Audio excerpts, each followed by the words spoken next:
And you're saying you're baller. I mean, that's what the market seems to be saying. I don't know. I'm just modest over here. We have the most baller, interesting company on the planet. I'm not ashamed of that.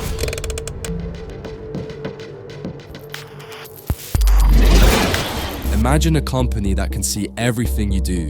What you buy, where you go, who you talk to, even what you might do next. It sounds like science fiction, like something straight out of Black Mirror, but it's real.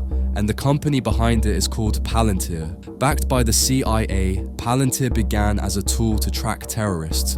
Today, it quietly powers governments, police forces, and corporations across the globe, analyzing your data, predicting behavior, and influencing decisions that shape the world around you.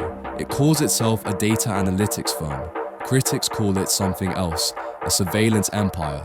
This is the story of how Palantir went from a secret startup to one of the most powerful and controversial tech companies on Earth, and what it means for your privacy, your freedom, and your future.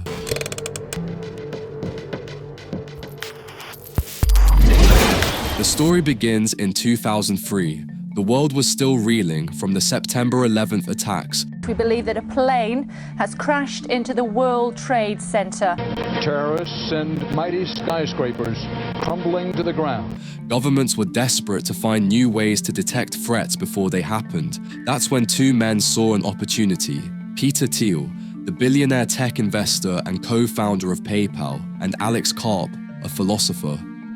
They shared a bold question. What if data could do more than record the past? What if it could predict the future, even connect the dots between terrorists before they strike? With that idea, they launched Palantir Technologies, named after the Seeing Stones from The Lord of the Rings, magical orbs that could watch events anywhere in the world, a fitting name for a company built to see everything. Their early funding didn't come from Silicon Valley venture capitalists. It came from In-Q-Tel, the investment arm of the CIA. From the start, Palantir wasn't just a tech company, it was a weapon of intelligence.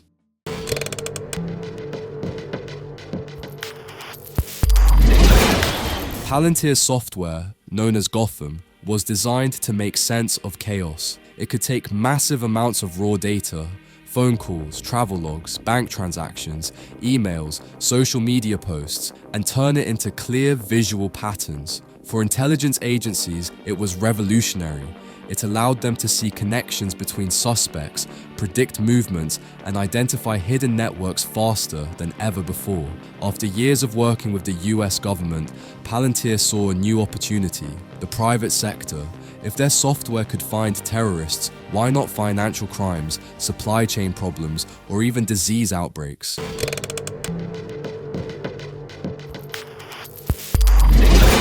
By the 2000s, Palantir was everywhere, though few people knew it. Its software was being used by the FBI, NSA, and US Immigration and Customs Enforcement ICE.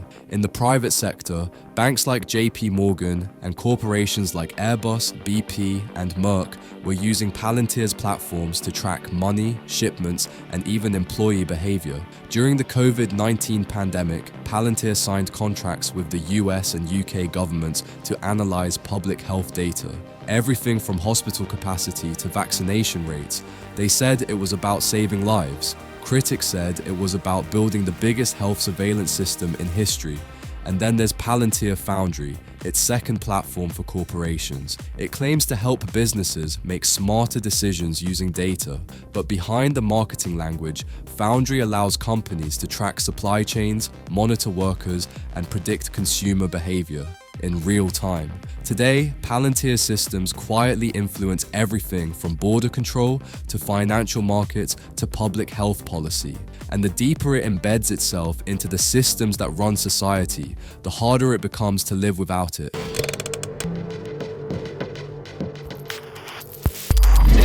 So how does Palantir actually do all this? The answer lies in data fusion, the process of taking information from thousands of sources and merging it into a single, searchable database. Imagine every piece of your digital life: your phone location, social media posts, credit card purchases, travel history, being combined into one giant map. That's what Palantir's systems can do. And their algorithms don't just show what's happening, they predict what might happen next. For example, Police departments using Palantir can identify hotspots for potential crime.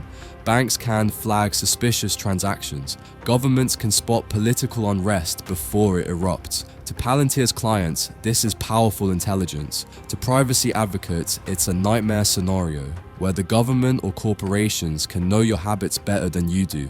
One expert described it like this: Palantir doesn't just watch what you do, it learns who you are. Let's take a quick pause from the data deluge. If there's one thing the story of Palantir teaches us, it's that knowledge is power, and the more data you have, the smarter your decisions can be. That's where today's sponsor, The Alchemist, comes in. The Alchemist is a smart trading assistant that tracks markets in real time, spots opportunities, and executes trades automatically.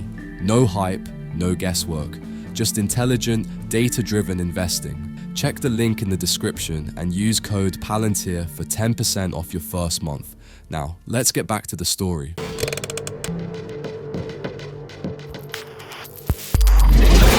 Palantir says it helps make the world safer, but not everyone agrees.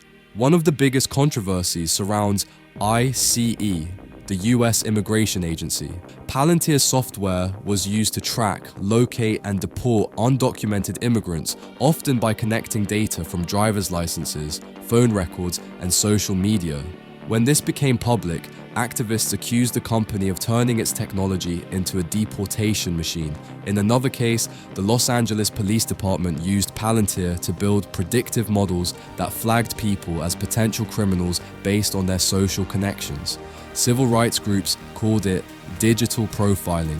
Even some within the intelligence community warned that Palantir's reach was becoming too deep, that the line between security and surveillance was disappearing.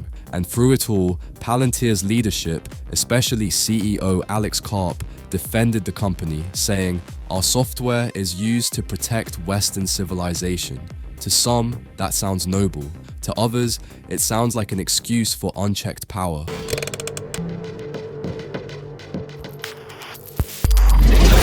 Today, Palantir is expanding faster than ever.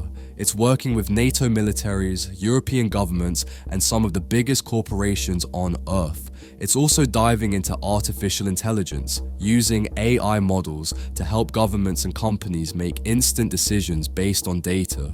Imagine combining real-time surveillance, social media monitoring, and AI predictions, and giving that to a government. That's where we're heading. Alex Karp says, Palantir's mission is to protect democracy through technology. But many ask, can you really protect democracy with tools built for total surveillance? It's a paradox, one that defines the age we live in.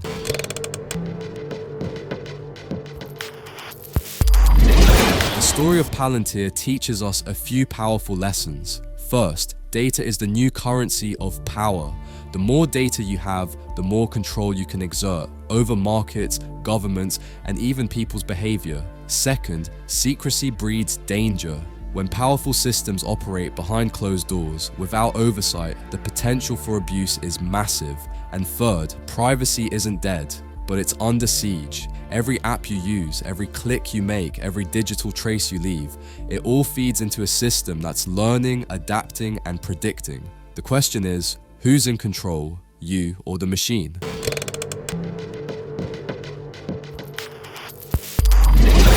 Palantir began as a promise to use data to make the world safer, but in trying to predict the future, it may be reshaping it in ways we can't yet see. Its technology sits quietly behind the scenes, in your government, your bank, your hospital.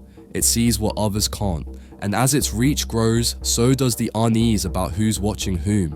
If these systems ever went down, many institutions would struggle to operate. That's how dependent modern society has become on invisible data infrastructure like Palantir's. And it raises a big question. Should a private company have this much control? Should software that tracks military missions, manages vaccine distribution, and monitors global trade be treated as critical infrastructure? Too important to fail, yet too powerful to go unchecked? Maybe this is the world we've built, one where safety and surveillance have become impossible to separate, where knowing everything about everyone isn't a fantasy, it's a business model. So the next time someone says, "I have nothing to hide," remember, Somewhere in a quiet data center, Palantir might already know what you'll do next. Thanks for watching. If you enjoyed this deep dive, give it a like, subscribe, and stay tuned for the next story. Until then, stay curious and stay aware.